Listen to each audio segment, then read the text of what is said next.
தங்கலான் படம் ரிலீஸ் ஆன 4 டேஸில் தமிழ்நாடுல மட்டுமே 27.5 crore கிட்ட கலெக்ஷன் கொடுத்துருக்கு. வேர்ல்டு வைடா 4 டேஸில் 68 crore கிராஸ் பண்ணியிருக்கு தங்கலான் படம். அடுத்ததா டிமாண்டி காலனி 2 படம் ரிலீஸ் ஆன 4 டேஸில் தமிழ்நாடுல மட்டுமே 16.5 crore கிட்ட கலெக்ஷன் வந்திருக்கு. இதில் தங்கலான் படத்துக்கு ஆவரேஜான கலெக்ஷனும் டிமாண்டி காலனி 2 படத்துக்கு பிளாக் பஸ்டரான கலெக்ஷன் வந்திருக்கு. ஃபைனலாக இந்த 2 படங்கள் எவ்வளோ கலெக்ட் பண்ண போதுன்னு வெயிட் பண்ணி பார்க்கலாம். அடுத்ததா சூர்யாஸ் சாட்டர்டே.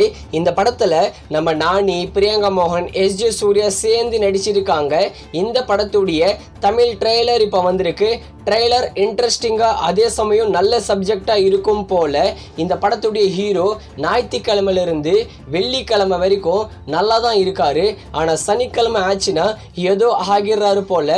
ட்ரெய்லர் இன்ட்ரெஸ்டிங்காக இருக்குது. அதே சமயம் எஸ்ஜே சூர்யா இந்த படத்தில் மிரட்ட போகிறாரு போல். நானி வெர்சஸ் எஸ்ஜே சூர்யா கிளாஷ் எப்படி இருக்க போகுதுன்னு ஆகஸ்ட் 29 பார்க்கலாம் தியேட்டர்ஸில். இந்த படம் தமிழ் டப்பிங்லேயும் ரிலீஸ் ஆகுது. அடுத்ததா போட், சிம்புதேவன் டைரக்ஷனில் நம்ம யோகி பாபு லீடர் நடிச்சிருக்கிற படம். இந்த படம் எதிர்பார்த்த அளவுக்கு போகலை. இந்த போட் படத்துடைய ஓவர்சீஸ் டிஜிட்டல் ரைட்ஸை 10 கோட்டா தான் வாங்கியிருக்காங்க.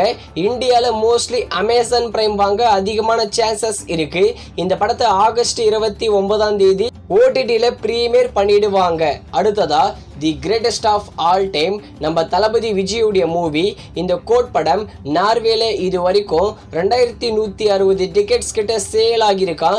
1160 அட்மிஷன்ஸ் கிட்ட வந்திருக்கு. சூப்பரான ஓப்பனிங் வரும் போல இந்த கோட் படத்துக்கு.